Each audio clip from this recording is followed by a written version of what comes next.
and welcome back to my channel. If you caught my recent video featuring my 3 best luxury shoe purchases and my 3 worst luxury shoe purchases, you will pretty much know what the gist of this video is about. But instead of talking about shoes, I'm going to talk about my best and worst luxury ready-to-wear purchases. On the whole, I would say I tend to put my money in shoes and bags, but the older I've got, I've become a lot more conscious about fast fashion and not consuming as many clothes, and this idea of splurging once and it lasting forever. And I have to say all of the items that I've picked in my best category are things I know I'm going to wear for years and years and years, and the quality of them is honestly fantastic, and so therefore they are worth every single penny and more. Some of the worst, money badly spent, but I like to try and be philosophical about it and think, well, lesson learned, and hopefully if I can impart some of those lessons onto you guys, then you won't make the same mistakes I will. But let's kick it off on the positive and start with my best luxury ready-to-wear purchases first. And this is my leather jacket from Acne Studios, which I absolutely love. I wear this all the time. The quality is amazing. The leather's lovely. It's not super supple and soft, but that's probably a good thing for this kind of biker style jacket because it means that it's hardy. And when I look at the wear and tear, considering the colour and the amount I've worn it, I'm pretty impressed that it still looks pretty clean and tidy and neat. It's not too raggedy yet. It probably will eventually get quite marked because it is a lighter colour, but I've had this at least a year and I wear it winter through summer. I love a leather jacket just over a silk dress in the summer, or in the evenings when it gets cold and you just want to throw something on. I think a leather jacket's a great staple. And then in the winter you can wear it with jeans. It looks great with tailored trousers. I mean, they really go with everything, and everybody should have a good quality leather jacket in their wardrobe. Next on my wish list is a black one. I want to get a black leather jacket, and I will be going to Acne Studios. I will be saving up and buying one from Acne Studios because it is worth every penny. And then it will come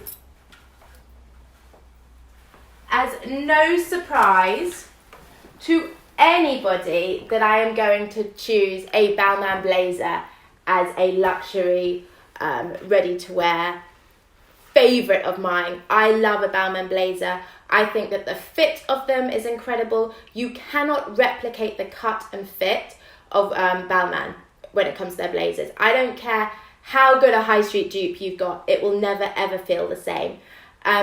Even things like the buttons on their jackets, like the weightiness of them, you cannot beat. And I've picked 3. I have a few because I have a real weakness for Balmain, and in fact you can see my Balmain collection video. I will link it below if you haven't watched it already. And I've picked 3 very different ones just to show that there is a style for everybody. So obviously this is probably, if you're going to only invest in one, I probably wouldn't recommend this one because it is pretty niche and sparkly. But I just wanted to show it to you, A, because it's my personal favourite, and B, because I want to show you just how special some of their jackets are and how beautiful the craftsmanship is. I mean, this jacket, honestly, it gives me all the feels. I love this jacket. And then this is a vintage, simple black one with the sort of accentuated statement shoulders. And this looks incredible. The way this cinches your waist in, it is beautiful. I love this jacket. And this is vintage, and I bought it in a dress agency, and I didn't pay a lot of money for it. So you can pick up Balmain pieces pre-loved for quite reasonable prices. So if you don't want to spend full whack, definitely look pre-loved. Or occasionally the classic blazers do go on sale, so sometimes you can bag them with up to 50% off. And then I thought I'd just show this one again because it's a different texture, a slightly different shape as well. In the tweed, Balmain does do quite a lot of tweed, which I don't think people realise. It's not all very sort of tapered and structured. They do these kind of freer, softer fabrics, and actually the fit of this blazer is much softer than their sort of classic double-breasted blazer, which they're so well known for. So if you're not into tailoring, you can also find these sort of pieces, and they look honestly, they look really, really great on. I'm a huge fan. And then my final investment, and I know it looks like I'm just talking about jackets as my favourite ready-to-wear pieces. And although I am a jacket person, I do love a great jacket. This is actually a suit. So it comes with a pair of perfectly tailored trousers. And the reason I picked this is because I think a suit is one of those things that perhaps everybody should have in their wardrobe. I know lots of people work in the creative industry or the tech industry, and therefore they don't have to wear a suit to work, and it's becoming less and less, I think we're becoming a less and less rigid world when it comes to our workplace look and attire. However, there is something incredible about wearing a suit. When I put on a suit, I feel like I am a businesswoman and that I'm powerful and that I'm ready to take on the world. And you have to have a suit that is so perfectly fitted and cut that it oozes confidence. And this is what this suit does. So this is from Rasil, it's a smaller label. However, they are stocked on Matches Fashion and Net-a-Porter. And it's just incredible. This is a wool suit, which is not great when you have a little dog, because I can see dog hair all over it. Wool does attract hair quite excessively. But once I've lint rolled it, it will look...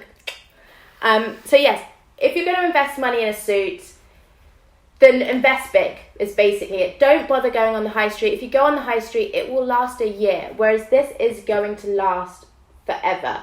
So definitely when it comes to a suit, go luxury, go quality. And then moving on to my 3 not so great luxury ready-to-wear purchases. And this one, I literally just purchased a couple of days ago. And the reason it is still in its dust bag is because I am actually going to send it back because I was so unbelievably disappointed by the quality. And it is a Saint Laurent hoodie, and on it says, I don't know if you can read that, but on it says 1971 Saint Laurent.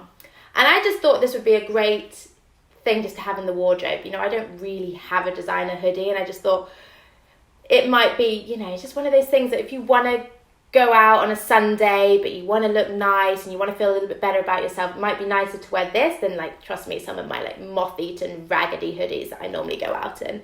However, the quality of this is unbelievably bad. The cotton feels quite stiff, and it's not lined at all. Like, you know, normally you might get a nice fleece lining. This is a really kind of rough textured, unfinished, not very soft interior. And I was just really disappointed. Now, I bought this on sale, so I paid £255 for it. And that was half price. So full price, it's £510.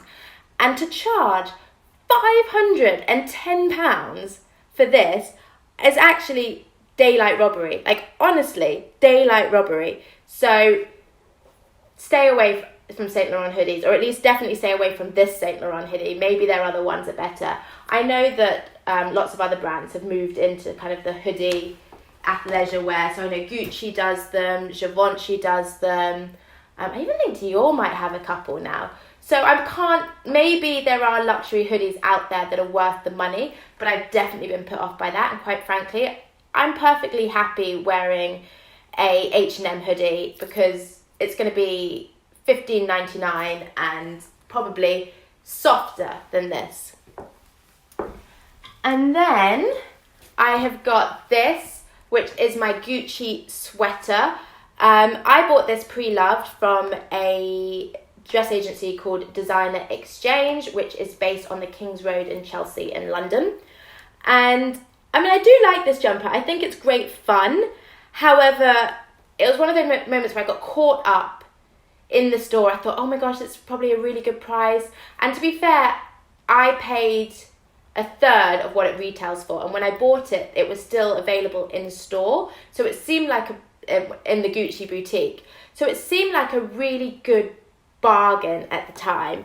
But now I just feel like this has not got any like longevity in it. This is not a classic piece that I'm going to be wearing in 5 years' time. This is going to get a couple of years worth of wear at most. And also it is quite delicate, so I have pulled it quite a lot in places. So there are like threads hanging out of it, so it's not looking very attractive, and it's also starting to bobble. So it's just not, in terms of a fashion investment, I just don't think that was the best use of my money. And it's just a bit like, it's so sequined and it's so bright. I don't really know what I was thinking. I do like it, but I was obviously feeling very brave that day, and now on a regular grey day in London, I just feel this is a bit bright and sparkly. And then my last piece of disappointing luxury ready-to-wear is my Moschino dress with a Powerpuff Girl on it. I don't know who else remembers the Powerpuff Girls, but I loved them. And this dress, I actually really like it, and I think this is going to be a real Marmite piece. I'm sure there are going to be a lot of people who are going to say it's disgusting. I actually really like this dress. I think it's great fun. I think if you're on a beach holiday, this is a really fun dress to wear. The problem with it is it's completely see-through, and it doesn't matter what underwear I wear with it. It is so on show that I may as well not wear the dress and just wear my underwear, because it's that on show.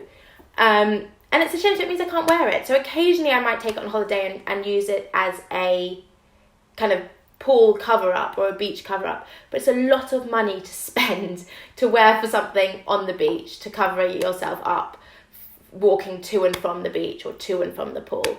So it's put me off buying anything else from Moschino. And I quite like Moschino. I think it is a little wacky, but I do think there are parts within their collections that are great and good fun and still wearable, even though they are a bit crazy. However, I would be reluctant to buy anything else from them, because a dress at this price, quite frankly, it shouldn't be see-through.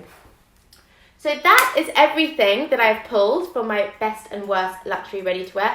I hope you enjoyed the video. I hope you found it informative.